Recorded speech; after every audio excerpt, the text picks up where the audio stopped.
On my YouTube channel, जहां पर हम लोग अंग्रेजी ग्रामर को सीख रहे हैं। और आज अंग्रेजी ग्रामर के एक इम्पॉर्टेंट जो हम लोग विषय के ऊपर जो सीख रहे हैं वो है वॉइस, और वॉइस के ऊपर जो चर्चा होगी तो आज वो टेंस होगा प्रेजेंट कंटिन्यूअस टेंस।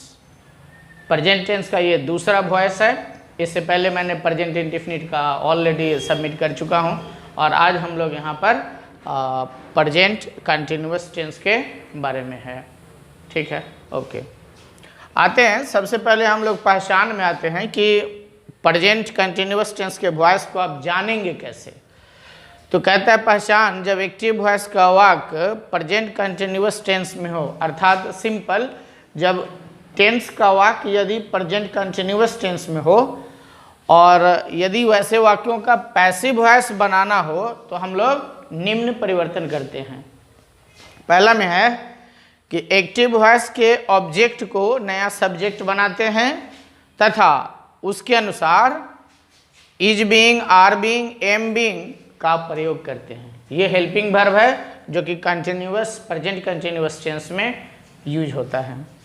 अब हम लोग आते हैं नंबर 2 में कि वर्ब का तीसरा रूप रखते हैं तथा बाई के द्वारा एक्टिव वॉइस के सब्जेक्ट को ऑब्जेक्ट बनाकर जोड़ देते हैं। वेरी सिंपल रूल, बहुत साधारण है, बस थोड़ा सा अगर इस पे केयर करें आप तो बेहतरीन आप सीख सकते हैं।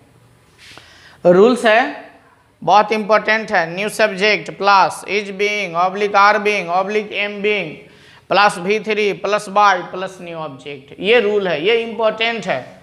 और इसके बाद हम लोग उदाहरण में आते हैं।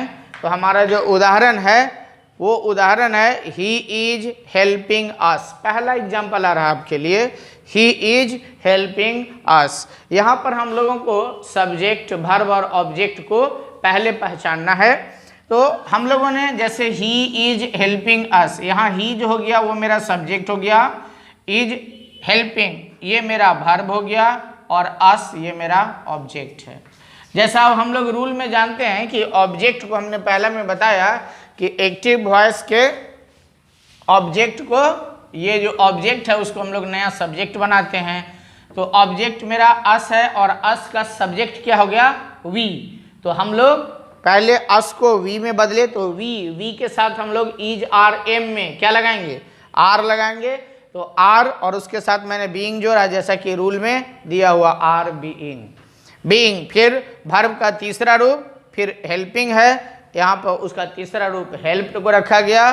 फिर रूल में आइए जहाँ बाय है, जस्ट वर्ब के बाद ही आपको बाय का प्रयोग करना है, और बाय के बाद फिर हम लोग आएंगे सब्जेक्ट में, चूंकि यहाँ पे न्यू ऑब्जेक्ट है और आपने रूल में लिखा है कि एक्टिव वॉइस के सब्जेक्ट को हम लोग नया ऑब्जेक्ट बनाकर रखते हैं। तो ये मेरा सब्जेक्ट है ही, और ही का ऑब्जेक्ट होता है हिम, इसलिए यहाँ पे हिम जुड़ा। ठीक है, अब हम लोग आते हैं कि कभी कभी आपको वाक्य में 2 ऑब्जेक्ट के साथ भी वॉइस रहेगा, तो वहाँ पे क्या करेंगे, आइए देखते हैं। आइए अब हम लोग इसके दूसरे उदाहरण को भी देखते हैं, जहाँ पर हम लोग 2 ऑब्जेक्ट को देखेंगे। ये शायद आपका फर्स्ट एक्सपीरियंस हो। He is teaching us Hindi, ये दूसरा एग्जाम्पल है। यहाँ पर हम लोग देखेंगे अस भी मेरा ऑब्जेक्ट है और हिंदी भी मेरा ऑब्जेक्ट है। आप दोनों को लेके बना सकते हैं, कहीं पे वाक्य आपका गलत नहीं होगा। जैसे अगर आप पहले को लेते हैं, हिंदी को लेते हैं, तो क्या हो गया, हिंदी, चूंकि हिंदी नाम है तो उसका चेंज नहीं होगा, हिंदी। अब हिंदी के साथ इज, आर, एम में से इज लगेगा तो इज बीइंग। टीचिंग का तीसरा रूप टॉट हो गया, अस, बाय, हिम। और यदि आप इसको अस लेकर के बनाना चाह रहे हैं तो कैसे होगा कि अस मेरा सब्जेक्ट रहेगा, तो चलिए अस का हो गया वी के साथ हम लोग आर, वी आर बीइंग। फिर टीचिंग का तीसरा रूप हो गया टॉट बाय हिम। अब क्या पढ़ा रहा हिंदी, इसको आप यूं ही छोड़ सकते हैं, कहीं कोई दिक्कत नहीं है, या टॉट हिंदी बाय हिम भी कर सकते हैं।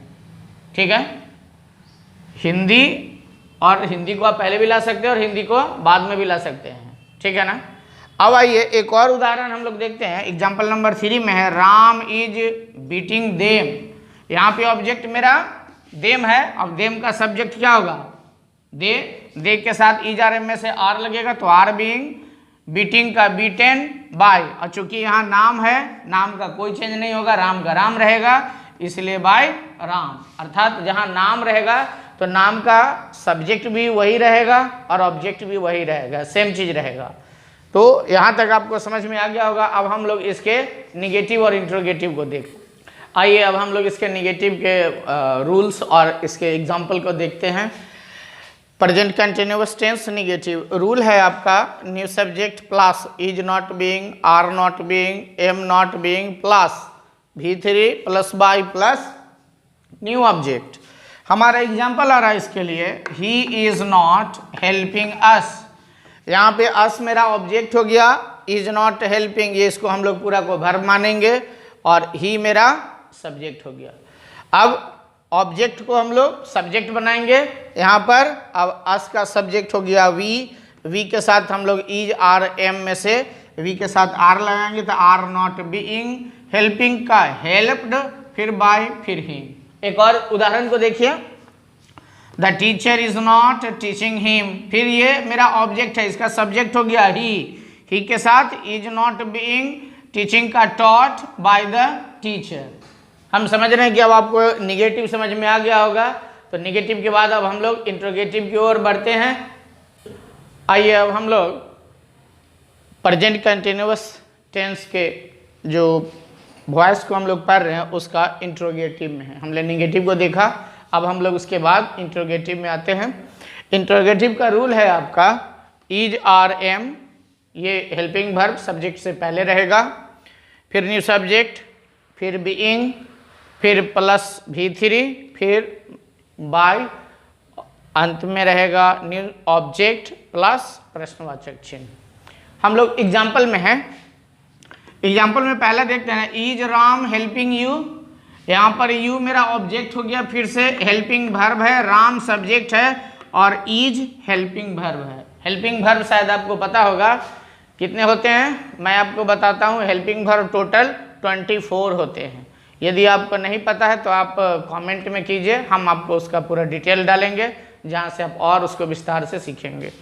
हम लोग वॉइस में हैं तो सबसे पहले ऑब्जेक्ट का हम लोग नया सब्जेक्ट बनाते थे। यू का ऑब्जेक्ट भी यू होता है और सब्जेक्ट भी यू होता है, इसलिए यू आ गया मेरा सब्जेक्ट में और सब्जेक्ट से पहले हमको इज आर एम में से प्रयोग करना है। तो यू के साथ आपको आर लगाना है, तो पहले हमने आर का प्रयोग किया, are you being helped by Ram.